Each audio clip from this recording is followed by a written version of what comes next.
Good evening, everyone, and welcome to the Toffee Blues YouTube channel. In what has been, it's a video which I think we've just been waiting so long, what it feels to make, and just to be able to say, Everton Football Club are safe in the Premier League following a dramatic 3-2 victory over Crystal Palace. Call it one of the greatest Goodison comebacks. Call it Wimbledon 2.0, Crystal, whatever you want to call it. It was just crazy game at Goodison Park last night. God, went through all the motions. I'm delighted to say I'm joined by Edward here tonight, and we are going to be dissecting the game, going through your comments, going through all over the major talking points from what was one of, in my lifetime, certainly one of the most unforgettable evenings at Goodison Park. So, Edward, kick us off, mate. What's the feeling? That's the overriding emotion right now coming out of you from that game. Just relief. It's just relief. I knew you were going to say that. I knew that was the word coming. Because it's now just not a case of having to stress about who's on the table next, who's on the fixtures next. It's just one game we can now go to and not have to worry about a thing now, because this season's done as far as I'm concerned now, thankfully getting that result. And I think it's just a massive, massive relief for everyone involved. We got there in the end, because I think, we obviously we played Brentford on Sunday, and going into that game, it was the same sort of scenario where, win and we stay up. It feels like we've spent most of this season looking at other teams' results, namely Burnley and Leeds. Obviously, Leeds got that last-minute goal on Sunday, and then obviously we knew that we had to beat Brentford, and it didn't go our way. You could put that down to the sending off or whatever, but really disappointing result against Brentford, and we knew what we had to do against Crystal Palace, and everyone knew we went down and out, and then we welcomed the coach as we did. Goodison Park was rocking, and we just knew what was riding on this game. It was electric. Everyone knew what was at stake here, and it was unlike an atmosphere that I'd ever seen before inside that ground. And then we found ourselves 2-0 down in an Everton in true Everton style. So Edward, what was going through your mind when, first of all, when Palace got that first one, but then when they got that second one, what was going through your mind when you saw first of all Coleman get bounced everywhere, and then when Ayew managed to turn it into the net for the second? What's going through your mind? I mean, it's just it's such a juxtaposition for both halves when both are finished, because the second half obviously being in joyous wonder, and then this first half were just everyone, I think at that point had just been killed off. The atmosphere, I felt, in terms of that second goal went in. The rest of the first half, it was among the quietest this season, because everyone, I think, had got to the point of acceptance.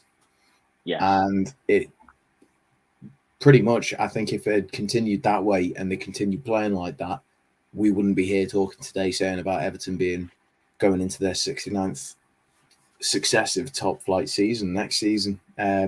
It's quite a scary thing how, like, just a few minutes can really, really change everyone's emotions inside, because obviously we were all bouncing for a few minutes at the start of the game, and then that first goal goes in, it starts to go a bit like, right, okay, got to get back on it, right, okay, cheer him on.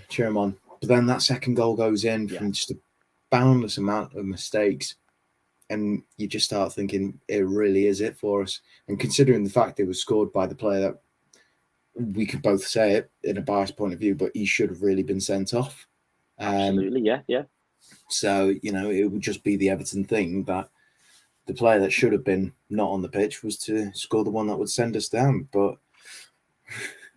yeah, like you just said there, a point you made there was it almost felt like when that second one went in on the back of when Ayew should have been sent off because he scissored Gordon everywhere, and it's just, there was that acceptance. It was almost like the stuffing had just been completely and utterly knocked out of the fans. It was like everyone was just, I feel like everyone, I'll go as far as say everyone had just maybe gave up, because there was a sense of that it had gone flat. It was such such a change from that electric atmosphere that we saw prior to Palace's 2 goals, and it was just flat, wasn't it?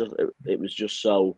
I hadn't seen that sort of atmosphere of acceptance since full time at the Burnley game. It was when did we ever come back from 2 down to win 3-2 in the Prem, like at half time? We hadn't done it, and it just it was going to take a miracle. We went in at half time 2-0 down, and where I sit in the ground, everyone was just saying 2 things: A, we're going to need a miracle. Yeah, we are going to need a miracle, and B, if we are going to get something out of this, we have to score early. We have to score within the opening. We have to get an early goal the opening 10 minutes of the second half, and we did. Lampard made a change, and he took off Andre Gomez, who we just want to talk about for a moment. I almost felt sorry for Andre Gomez, to be honest. Yeah. I thought he was absolutely woeful. He just couldn't get a hold of the game at all, and Lampard quite rightly took him off at half time. But I think after going in at the break, everyone was wondering what he was doing in the starting 11 in the first place. It was really embarrassing for Andre Gomez, to the point where I felt sorry for him. He's just an absolute shell of the player that we got on loan from Barcelona 4 years ago. So what's your take on the Gomez situation? Because for me, I think we've seen the last of him now, because that was just awful. Yeah, I mean, I loved him when he first came in on loan, and I loved him when he first signed, because I thought he's a genuine player that looks amazing, but it just seems to be that every time, because he's one of these players, I think, where his mental ability is further up than his physical ability, because I don't think physically, I don't feel like he's got much wrong, because he'll go in for tackles, he'll carry the ball, he'll make a good pass, but it's the mental side of his game that really, really needs the work. I don't think he can cut it at Everton because of that. And like you said, I do feel sorry for him as well, because he's got this wonderful ability, but he doesn't seem to have the self-confidence to be able to do it and to be able to hack it. And it's a real shame, because he seems like such a genuine person as well that cares. And just unfortunate. He's such a likable character as well. I think that was why it's so sad. He's such a likable character, isn't he? I mean, you think back when we first got him, and I think it was Marco Silva's first season. We got him on loan on deadline day. He wore the number 8 shirt back then, and he was like, and I remember when that season came to an end and his loan expired, and everyone was thinking he was the top dog. He was who we needed to get back in. He was top of the transfer list. We were worried that Spurs were going to come in for him, and he was pivotal to that Everton side. And I just go back to the point I made before, watching that 45 minutes from Gomez there on the biggest game of a generation for Everton. It was sad. It was just sad, to be honest. And I think we will probably never see him in an Everton shirt again. I doubt very much. I think he is going to be one of the ones towards the top of the list that they'll want to move out of the club. And listen, I go back to the point I made. He's a likable character. I'm sure he's a nice man. He's put in some good displays for us. Let's have it right. And he's maybe not had, since he was made permanent, he's maybe not had the influence on this Everton side that we maybe would have hoped at the time of getting him on a permanent. But, I think it's the injury. I think it's the injury. Like I said, it was an awful injury. He came back so quickly from that injury as well, and I think a lot of people got behind him. But I think it's fair to say that I think that was his swan song for Everton, and like I said, I can only just think it's quite sad, really, to be honest. Especially with how it ended, because I think it's going to be a shame for him, because I've been saying it to other people, is he was the change that was made, that was needed for obviously out in Dele to come on and do what he did, and he might take that to heart, because he seems like a kind of character that would take that to heart and like, oh my God, we were losing 2-0 because of me. But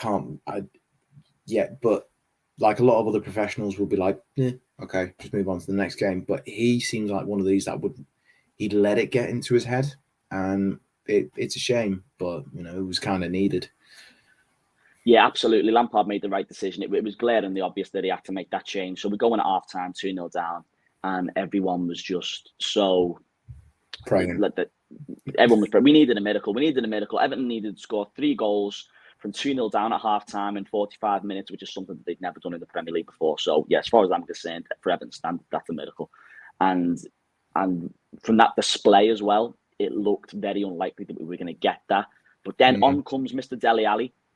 Lampard makes the change. Dele Alli, who's had his critics, I think, not just this season, but the last 18 months or so. He's not really hit the heights that he had done previously. He's obviously come to Everton, hardly set the world alight, not really got game time. Another one who a lot of people are probably going to expect to see the back of.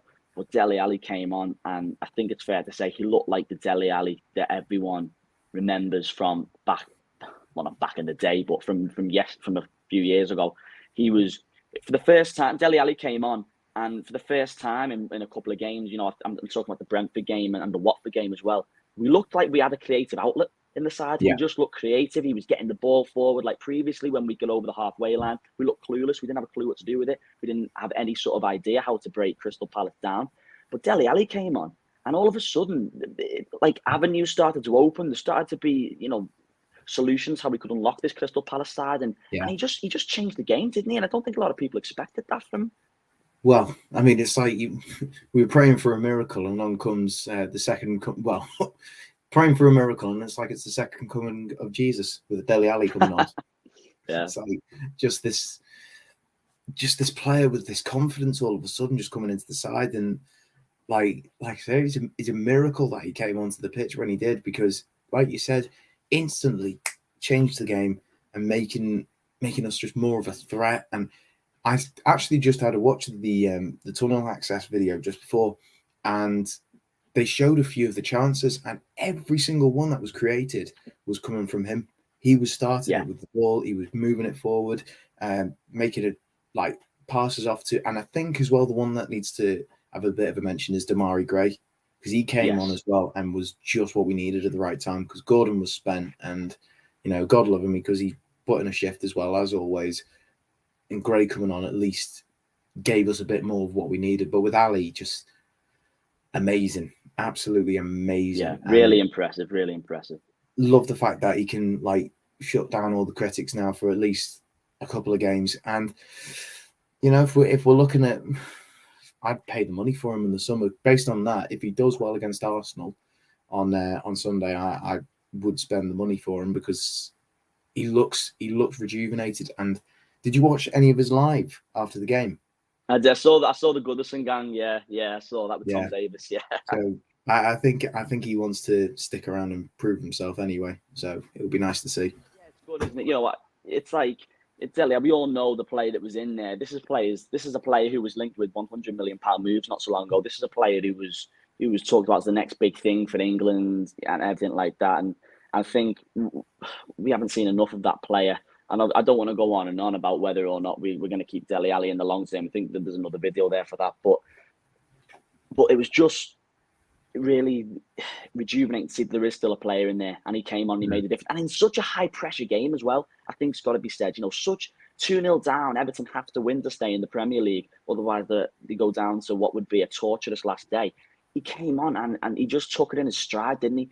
He just absolutely took it in his stride, and so I think you got it. Hats off to Dele Alli. He was fantastic. Yeah, you just can't really say anything else about it, because Dele Alli stole the show and won us the game, and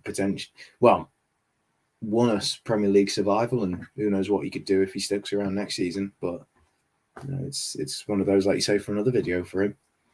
Yeah, definitely. Okay, so we are live on YouTube, of course. So if you are watching, please do drop us a like. It only takes a second, and be sure to drop some comments as well. We are going to be going through some of the live comments in just a short while. So we're going to move on to some of the goals now. So we're 2-0 down. Come at the hour, come at the man, Michael Keane, a man who has not been short of critics this season, and rightly so. It's got to be said, rightly so.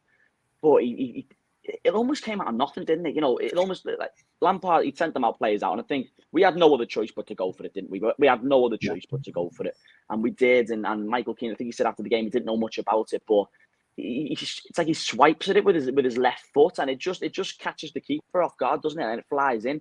And when that flies in, you start to think it has the potential to. We could get something from this game, couldn't we? But Michael Keane, he took it like someone who plays a bit further off the pitch, doesn't he? Like a number 9. It's just crazy. Like, I didn't expect anything from it. I mean, it was a really good touchdown, and then he's just, like you say, he's almost swiped at it, but he's hit it with the outside of his foot, so then it curls out away from the keeper, and it's like, you just don't expect that from him. Like, of all the players, to just like be able to get us back in the game, like you say, the man who's rightly had his critics this season. And I think he's also one of these, though, that is he does mean well. He's another one I think that does let the mental side get the better of him sometimes, and he'll collapse in. But if he wasn't feeling well enough against Brentford, so that he couldn't play, then fair enough, because we stuck him in and we needed him. And I think he is maybe one of these that could be moved on again this summer, but it was something in that tunnel access video I'll go back to. He's singing the songs along with the Everton fans as well. So he seems to have his heart in the right place with the club. And I feel like he's going to be one of these that could stick around, because I don't feel like he's ever really had a bad injury, has it? It's always been stuff like little illnesses or anything, apart from that toe injury years ago. But no, I think Keane could stick around. However, it's one of those that we'll have to discuss. The thing for me with Michael Keane, I think Michael Keane is the ultimate confidence player. I feel like when it's going right for Michael Keane, I think he stands 10 feet tall. I really do. I think we could have. I think it really showed how much we missed him in that Brentford game. The way he wins headers, the way he puts himself about. When it's going right for Michael Keane, it goes right for Michael Keane, and he stands out in that back line. We know he's got a goal in him as well from set pieces, or even maybe more than that, going from his goal yesterday. But the thing with Michael Keane, when it goes badly for Michael Keane, it goes really badly for Michael Keane. We're talking own goals, we're talking defensive headers, and again, he really is a confidence player, and sometimes it takes taking him out the side for a few games and bringing him back in for him to maybe get that confidence back. And again, I go back to the point where he's a very likable personality as well. There's very few players who you really have a dislike for, and Michael Keane, he's definitely a likable character. But again, another video could probably cover who's staying and who's going. I think we have got to enjoy the moment, but I think it is important to remember that this can't be allowed to happen again. I'm sure a lot of decisions will be made in the summer, whatever they may be.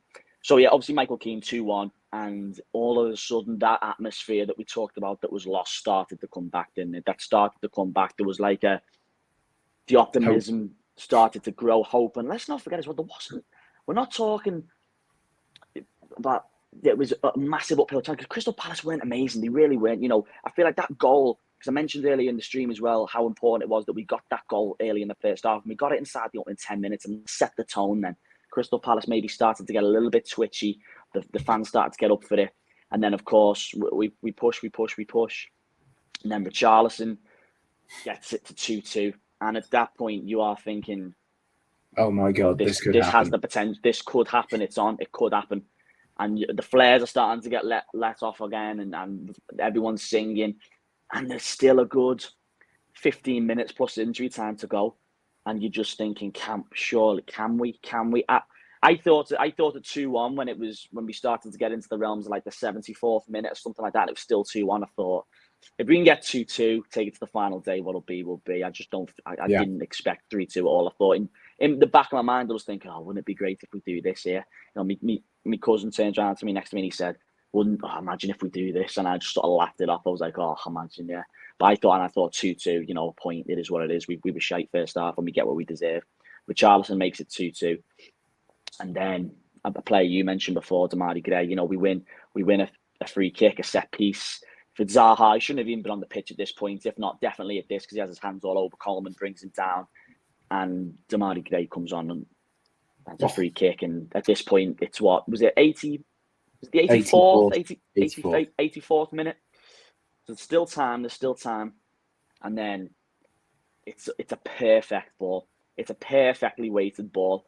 And it drops the Dominic Calvert-Lewin, a man who is just not got going at all from this season. For a player who was phenomenal last season, hit all kinds of heights under Carlo Ancelotti. Ancelotti left, and it seems like he took Calvert-Lewin's form with him. And he just hasn't been able to get going at all this season. He's had his critics on the field, off the field. Really disappointing performances. You think everything, it was all forgotten in one moment. That dive and header at the Gladys Street end, minutes to go to ensure Everton's Premier League survival. It was Everton's those sort of 9. things don't happen to Everton. The number 9. These sort of things don't happen. These are the sort of things that we watch. These sort of fairy tale endings are things that we sort of watch over the other side of the park that we only dream of. And I'm not saying that this is some kind of achievement, because it should never be allowed to happen again. But just in that moment when Calvert-Lewin makes contact with that header, the the relief and the release of emotion was just incredible, wasn't it? I So nearly cried. talk I us nearly through cried. talk us through your take on that goal and what happened with you when that goal went in. Yeah, do you know what? It's a weird one because I don't actually remember a lot of It was like a like, blur, the wasn't it? It game. didn't feel real. It was all Just like, did that just happen?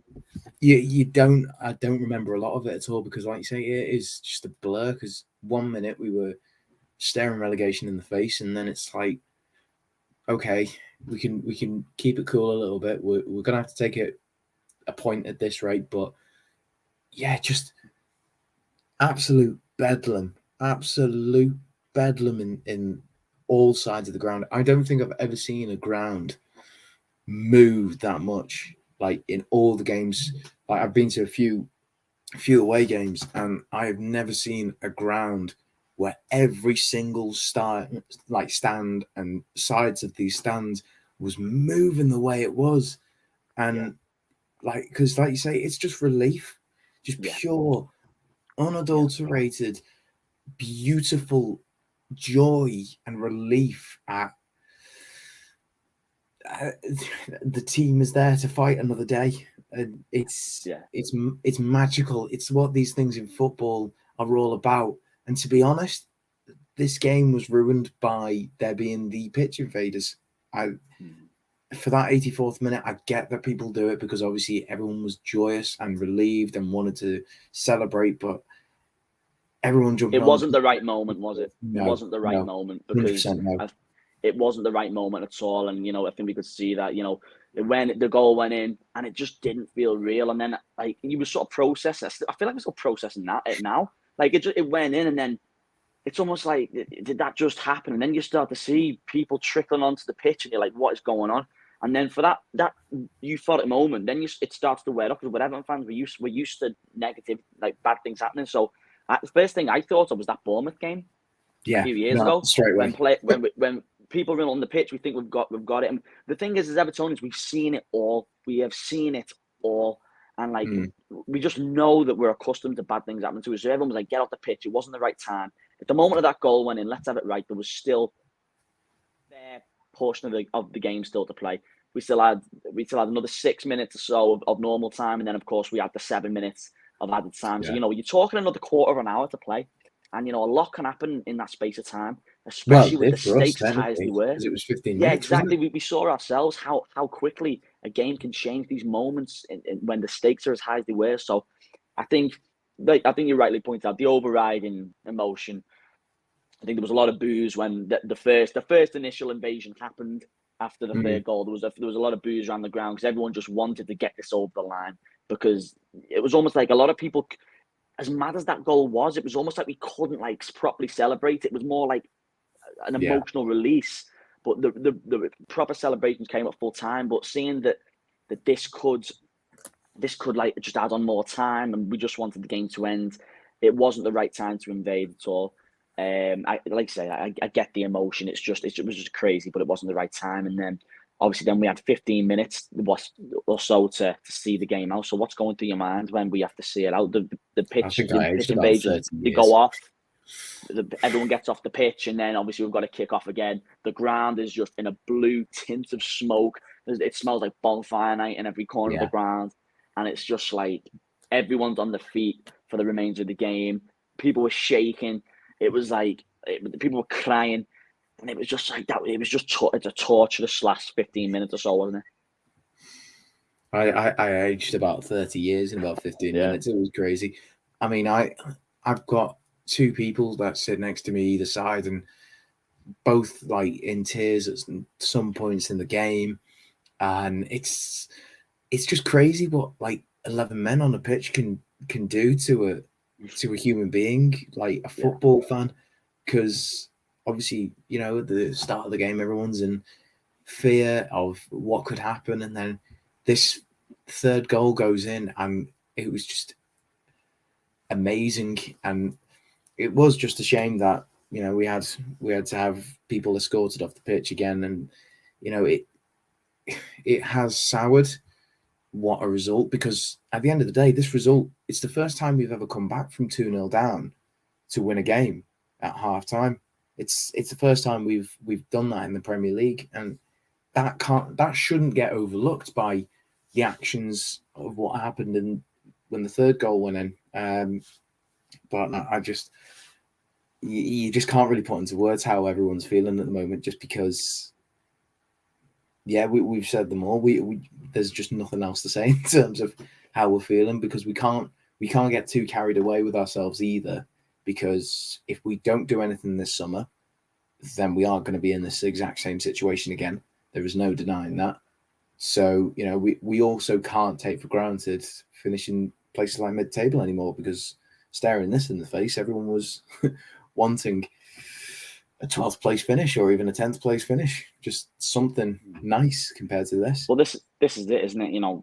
Obviously the full-time whistle gets blown, and I've never felt or experienced such a collective relief. And obviously then the proper invasion happened, and it was just absolute bedlam.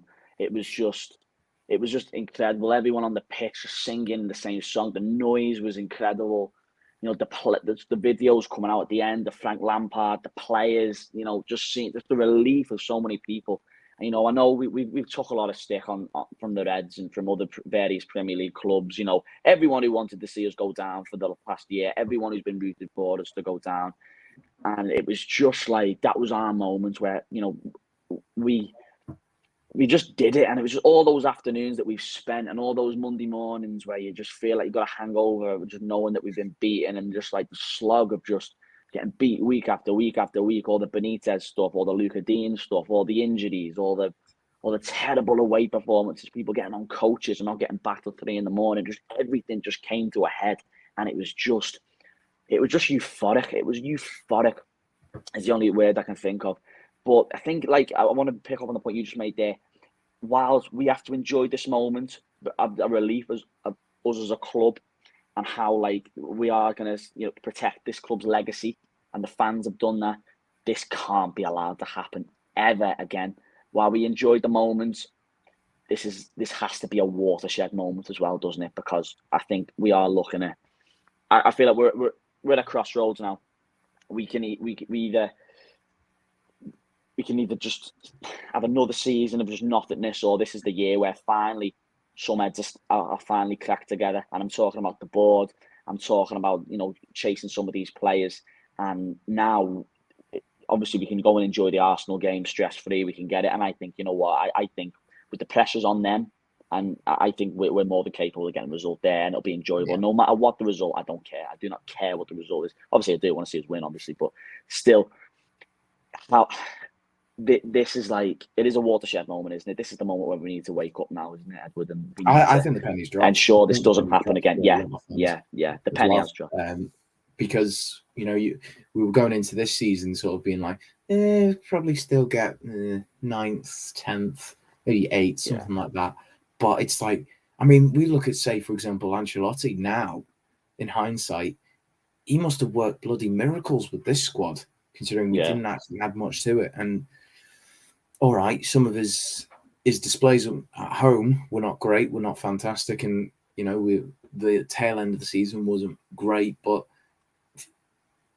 with this squad, it's something's got to change now in terms of how we use the academy, for example, because it's how many players in this first team? Well, how many players in the first team have come from the academy for one, and how many would get into the first team next season? And realistically, it's only one that Gordon would make it into the first team probably, and even that's at a push at the moment because he's still developing. Davies probably wouldn't get in at the moment. Kenny, I think he'll probably be going this season, and there isn't actually. I don't think there's any other players from the academy that have made it properly. And it's one of these where we're going to have to start learning to integrate more and at least make a system in place where if we don't have them in the team, if they're not going to make an improvement, sell them on for good value, get some money back in, and start basically learning to be a football club. Yeah, absolutely. It's the basics. It's the basics. 100%. Don't start buying these players that are too old for the team and not going to work hard enough. you see these teams like Leicester or, Leicester for the perfect example, invested very small amounts of money in the likes of Mahrez, Kante, Vardy. They looked at the lower leagues in other countries for players that are wanting to prove themselves and basically have the will and determination to actually try and succeed. Whereas half the time we've picked up players that they're not bothered. It's just another paycheck for them. They've come from the top clubs because they're a name. It's kind of like, oh, look at us. We've got these massive big players and all these big wages. Everybody come to us. And you've just got every other kind of mercenary just looking over like, that's not a bad idea. I'll just go over to them because it doesn't matter to them. So we need to start looking at players in lower leagues. I mean, the perfect ones are the Championship. Look at the ones that are just missing out. And, there's the likes of Middlesbrough. There's the likes of Sheffield United. They'll want players that want to come up to the big league to really prove themselves. And, just do the basics of a football club and have a plan in place, because if we don't have a plan, if we don't have a goal, then we are just going to be in this exact same situation every season, not just next season, every season. And if we don't get every season, we just start going and declining till one day we never come back. Absolutely. You've hit the nail on the head there. 100%. Like I said before, this feels very much like a crossroads moment now for Everton Football Club. We can either continue with this cycle, because that's no achievement. What happened last night, that's no achievement. That's relief. That's emotional relief for the good people who spend their money on watching this club. That's emotional relief for everyone. Now, we are at a crossroads now. We've got a new director in football in place now. Are we going to start listening to him now? Are we going to learn the lessons of this season? We've got a new director of football. We've just secured our status as a Premier League club. It's now time that some heads were seriously cracked together and we start acting like a Premier League club. For too long now, Everton have been stagnant. We've seen the likes of Leicester, West Ham, I even go as far to say the likes of Crystal Palace, Brentford. These teams who were always seen as the lower reaches of mid-table, in recent times, they've slowly started to crawl ahead of us. And it's sad, but it's true. And this can't be allowed to happen again to this club. This is we're talking the fourth, fifth most successful club in England. This can't be allowed to happen. And other teams, even look at Aston Villa and Newcastle, they're going to seriously be having big summers ahead of us.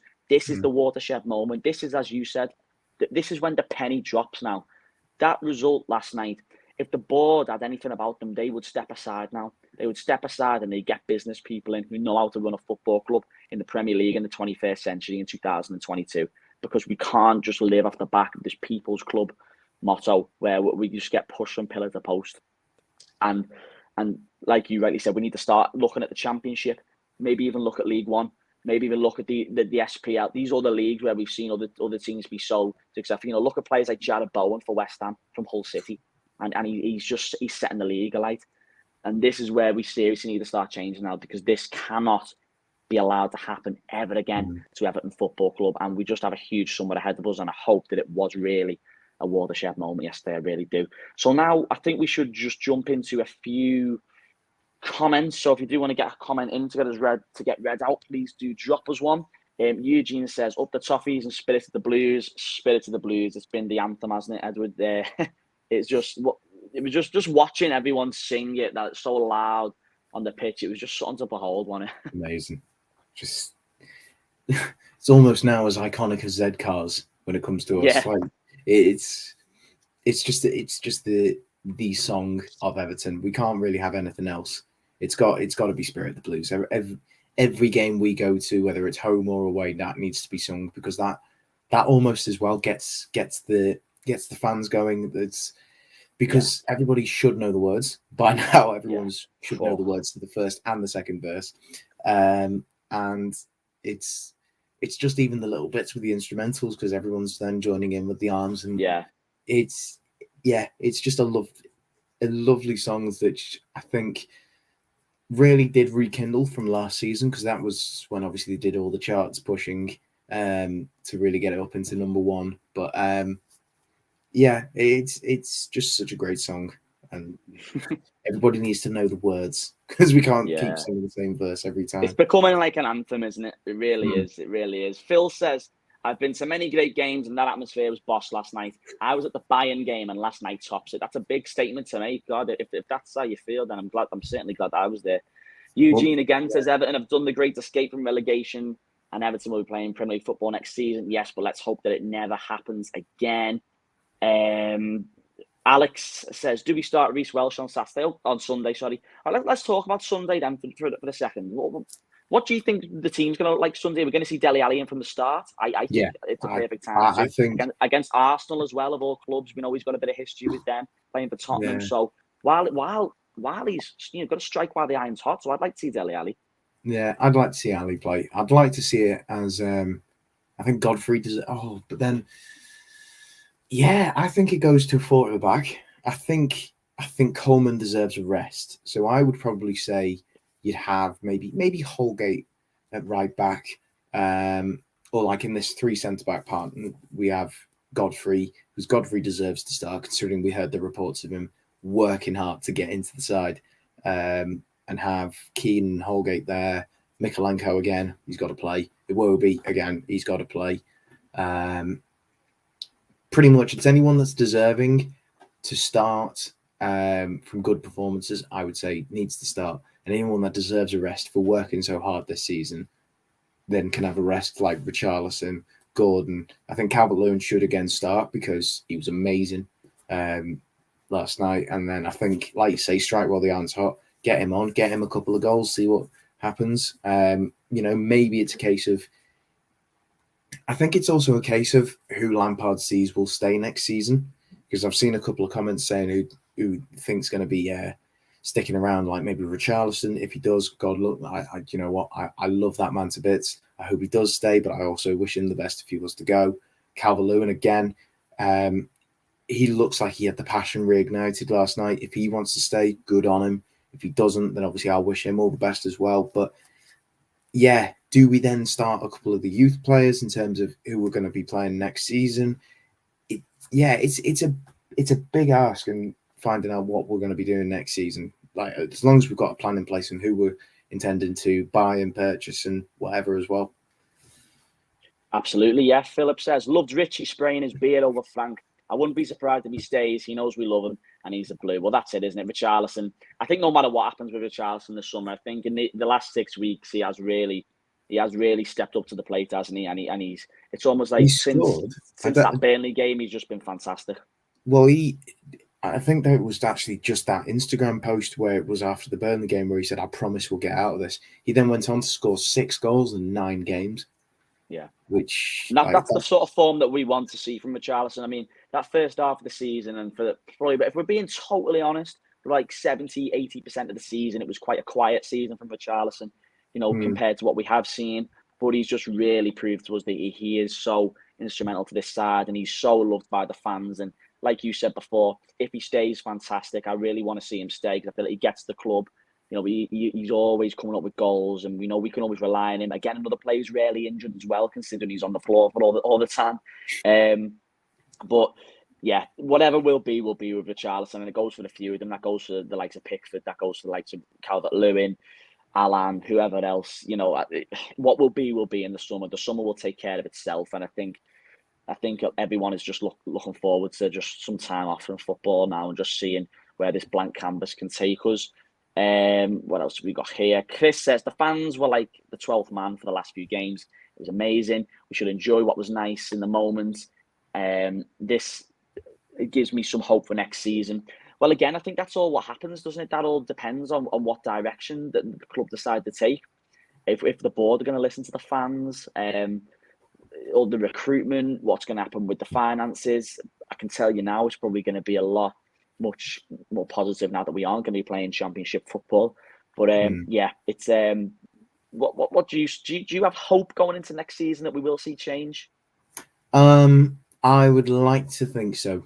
I'll put it like that. I have optimism that we can change something, but I also do know. I think we know enough now in terms of what this board is like, that they're not going to like really step out of line in terms of to see that they are one of the main problems. They're not like that. So I'd like to hope that we can go into next season with a lot more like ideas of what we can do to change, but that maybe that's just the pessimistic side of me, just thinking, Yeah. no, it's not going to happen. But it can be done, can't it? It can be done, because if you remember when West Ham went back in for David Moyes, they were in a very similar position. They were fighting off relegation. They were having an awful time of it. Moyes came in. They made smart signings.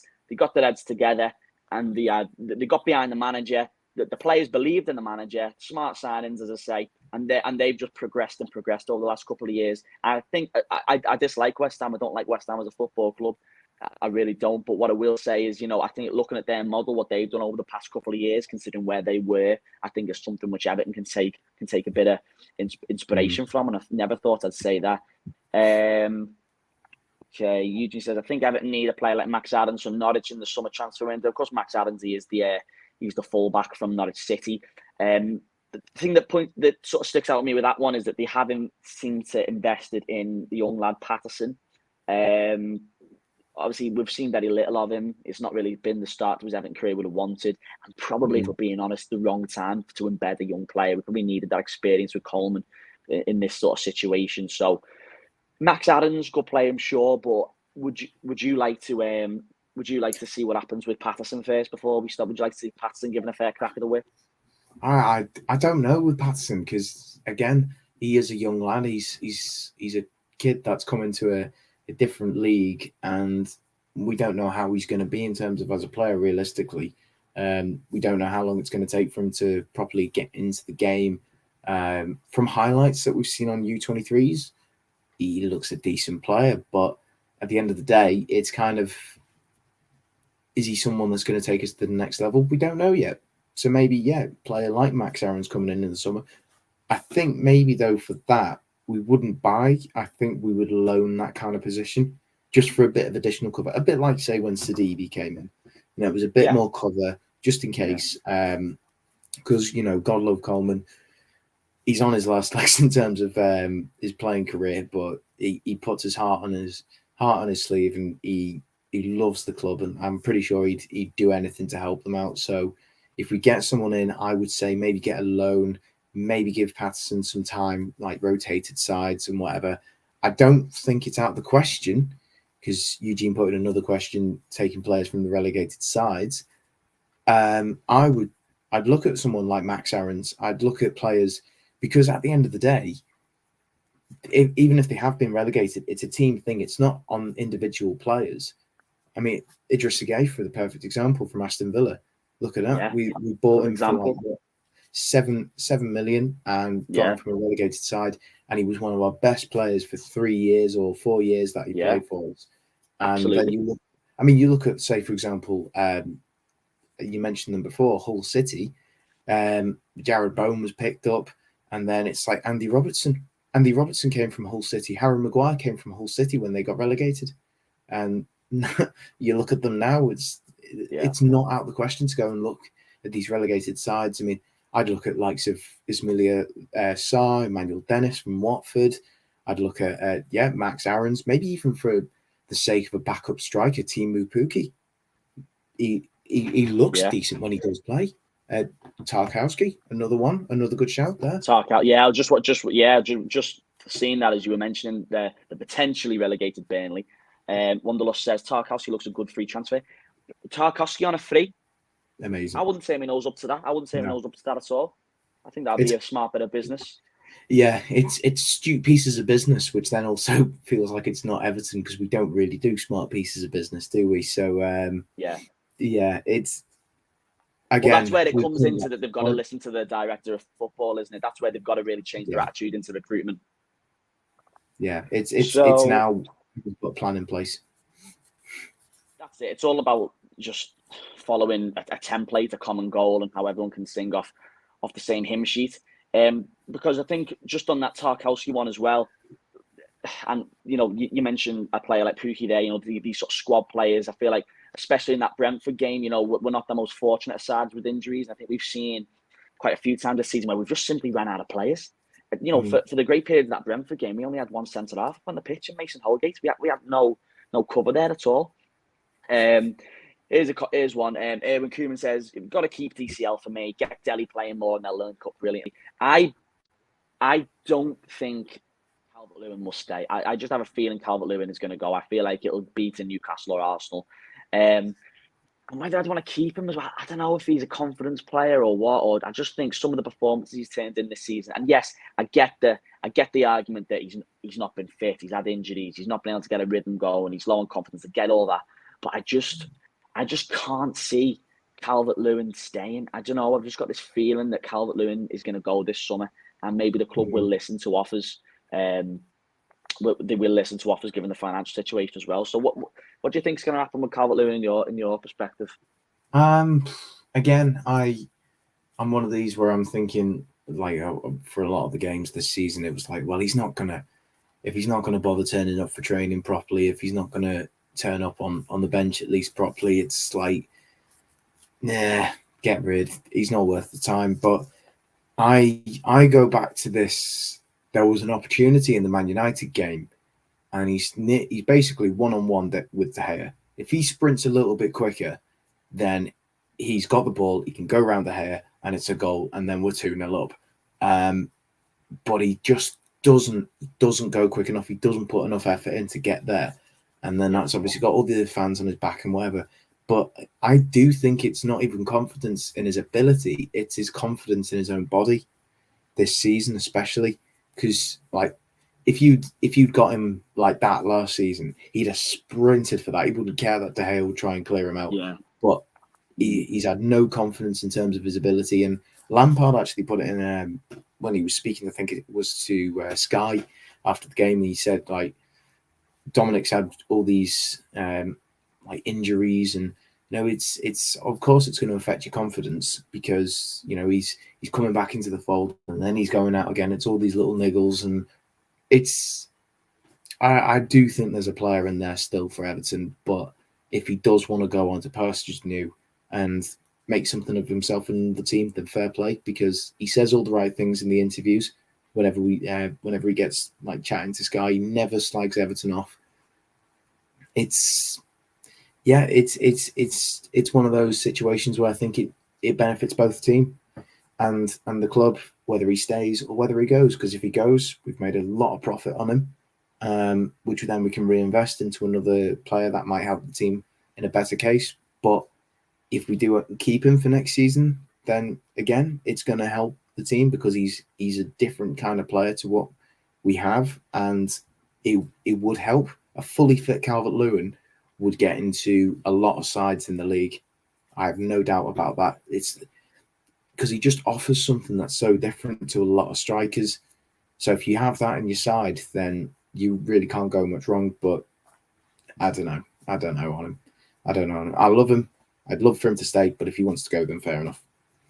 No matter what happens with Dominic Calvert-Lewin, what we experienced last night will be forever etched in Everton folklore. No matter what happens with Calvert-Lewin, he will be remembered.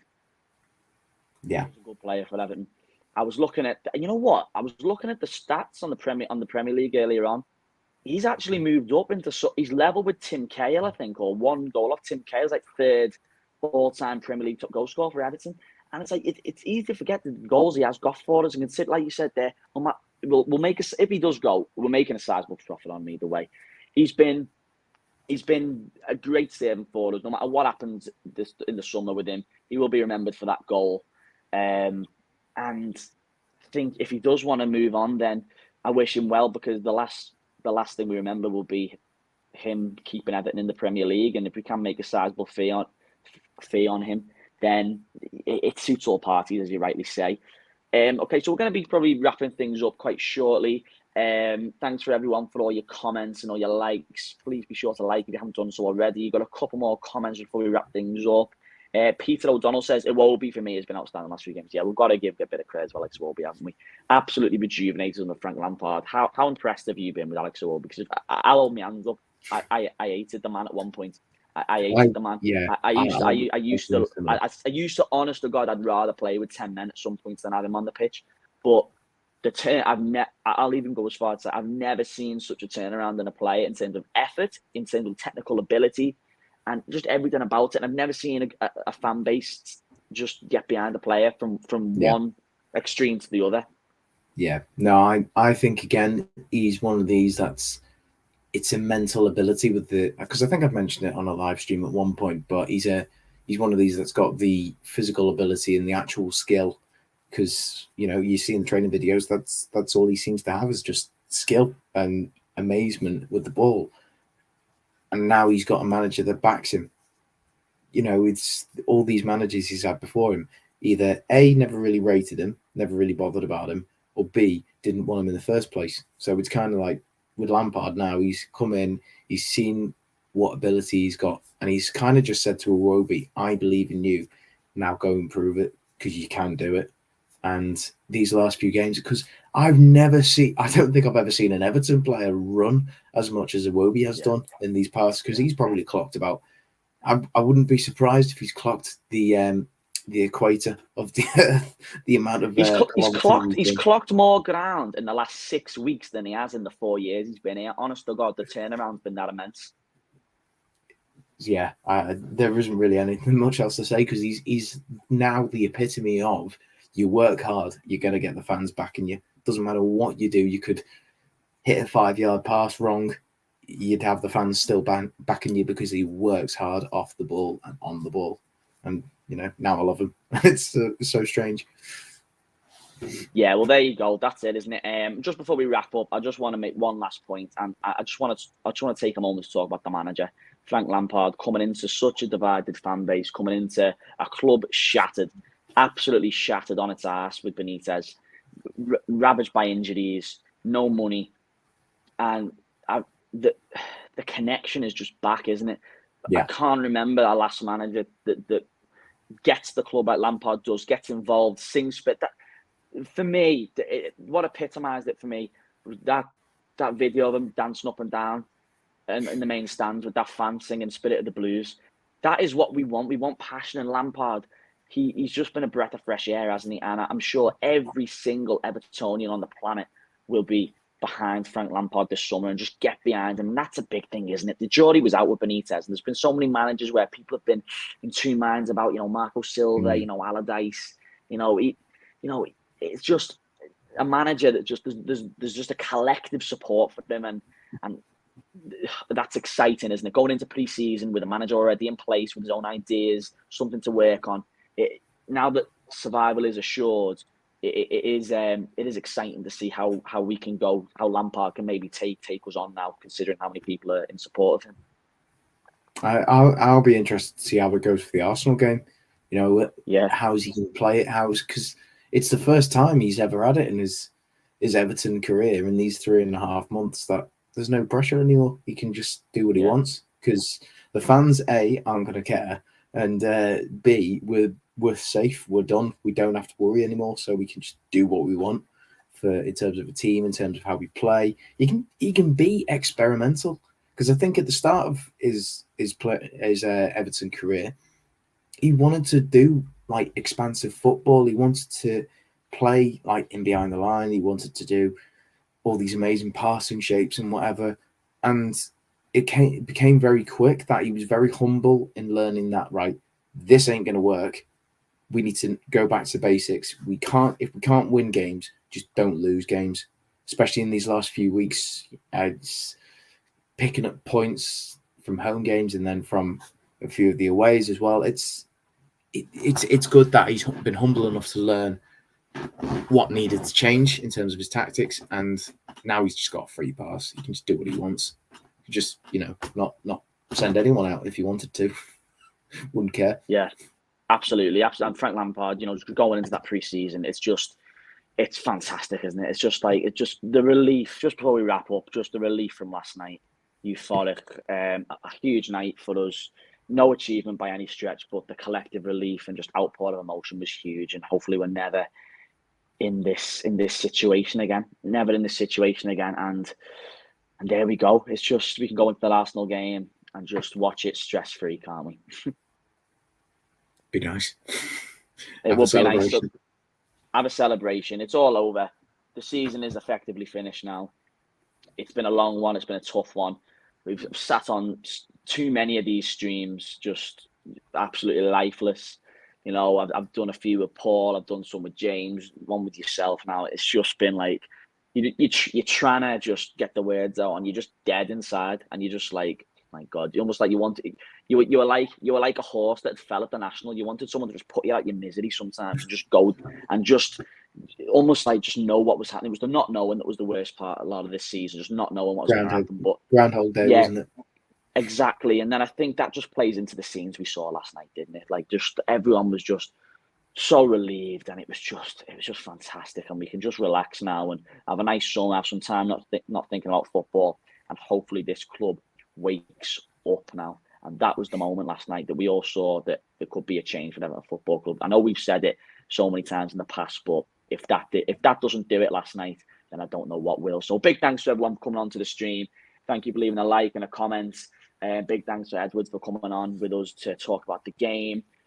Hope you all enjoyed it. Enjoy your weekend, Toffees, and hopefully we can finish with 3 points. But if we don't, who cares? Who cares? Because we are staying up. So we are staying up. There you go. There you go. All the best, everyone. Thanks for sticking with it this season. It's been a tough one, but we got there in the end, didn't we? All the best, everyone. Take care.